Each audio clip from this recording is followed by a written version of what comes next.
என்னது பிக் பாஸ்ல லவ்வா? கேமராவில் போட்டு இல்லாத சீனை காட்டிக்கிட்டு இருக்காங்க. சூப்பராக போயிட்டு இருக்கு போல் இருக்கு. எல்லாம் சூப்பராக விளாண்டுருப்பேன். நீங்கள் யார் ஜெயிப்பாங்கன்னு நினைக்கிறீங்க இந்த தடவை? என்னன்னு கேட்டிங்கன்னா, தமிழை மட்டுமே பேசி ஊரை ஏமாத்திரம் ஒருத்தர் இருக்கான், முத்துக்குமார்னு சொல்லிட்டு. அதுக்கப்புறம் என்னன்னு கேட்டிங்கன்னா, வாய்ஸால் ஆண்கள் மனதை கிள்ளிய சௌந்தர்யா அப்படின்னு சொல்லிட்டு ஒன்று இருக்குது.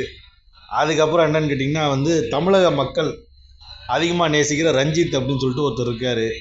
இவங்களாம் தான் என்னோடய ஓட்டு ஜெயிக்கிறதுக்கு. ஏன்னா ஏமாத்திரவன் ஜெயிக்கிறதுங்கிறது அது யதார்த்தமான உண்மை. அதில் முத்துக்குமார் ஜெயித்தாலும் ஜெயிச்சிருவான். குரல் வித்தியாசமாக இருக்குது சௌந்தர்யாவுக்கு, அதனால் அது ஜெயிக்கிறதுக்கான சாத்தியக்கூறுகள், அதுக்கு ஒரு ரசிகர் கூட்டம் இருக்குது, அது ஜெயிக்கிறதுக்கான சாத்தியக்கூறு இருக்குது. நேர்மையினால் ரஞ்சித் ஜெயிக்கிறதுக்கான சாத்தியக்கூறு இருக்குது. நீங்கள் என்ன நினைக்கிறீங்க?